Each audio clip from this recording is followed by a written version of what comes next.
Welcome to the summary of Episode 8, Next. March 26, 2018. Aboard the League's satellite headquarters, the Justice League is conducting a hearing to decide on the appropriate response to the half of the team that confronted the extremists against explicit UN and League orders. While some Leaguers focus on the potentially catastrophic consequences of their actions, members of the team explain Triumph's warning that the extremists would have dropped the bombs regardless. They pointedly exclude any mention of the teens from Taos and their involvement. After concluding statements, the League votes. Although it is far from unanimous, the majority of the League votes to expel Bumblebee, Aqualad, Miss Martian, Blue Beetle, and Superboy, along with revoking all their privileges. Anticipating this outcome, the remaining 5 members of the team resign effective immediately in solidarity with their teammates. As they leave a stunned League behind, Dick comments to Calder that this is seemingly the end of the team. Opening credits.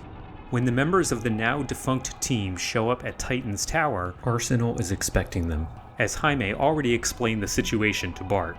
At Bel Rev, 4 members of the Titans have arrived to meet with Warden Hugo Strange. He tells them that one of his inmates reported knowledge regarding the assassination of Silas Stone, Cyborg's father. Strange leads them to a prisoner named Gizmo with technokinetic powers.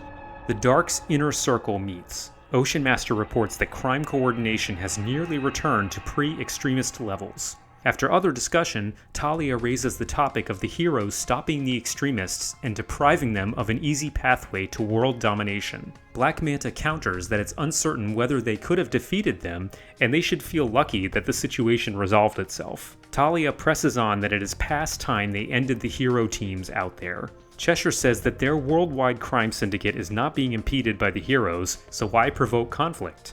After a split vote on the issue, with Ocean Master undecided, Talia and Cheshire begin threatening each other. Ocean Master suggests they battle, and he will award the victor his vote. Gizmo asks what he gets in return for his information. Strange tells him 10 years will be removed from his 85-year sentence. Grumbling, Gizmo says that Deathstroke was the one responsible, and that although the Light is no more, a counterpart organization has emerged that includes him. Talia and Cheshire begin a brutal battle. While Talia is clearly the more skilled with her sword, Cheshire compensates with her improvisational attack style. After several near-fatal blows, Sportsmaster reminds them that they are fighting to yield, not to the death.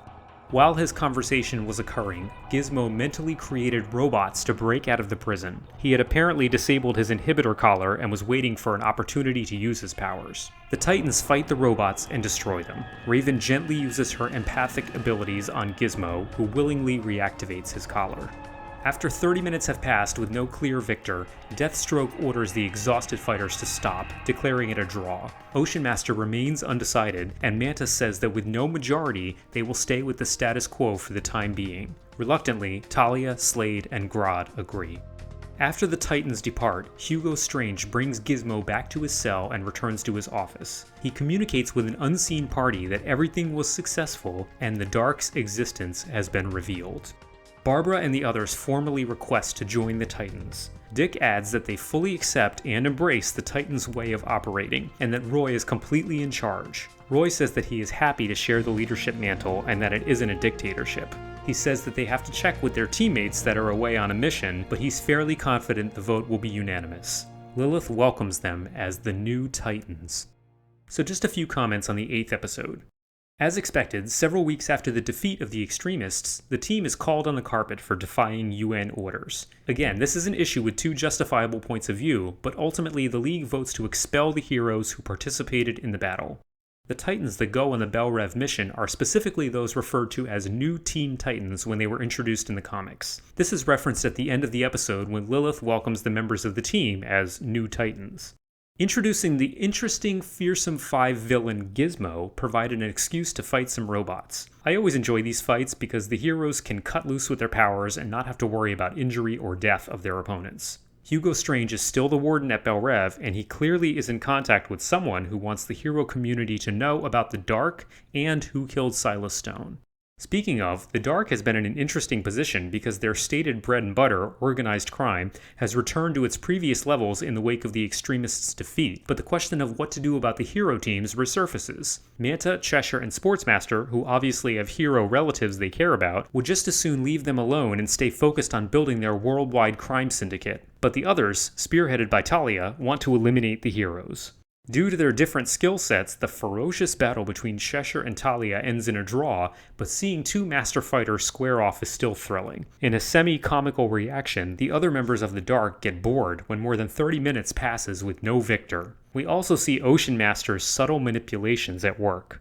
By the end of the episode, the team, as it's been known for 3.5 seasons, officially comes to an end. I have a feeling that calling the young heroes by such a generic name was always intended to be a placeholder, since calling them Young Justice would have been a little too on the nose. A third of the team had already defected to the Titans last season. Now they're all going to be part of the Titans to set up the second half of Season 4.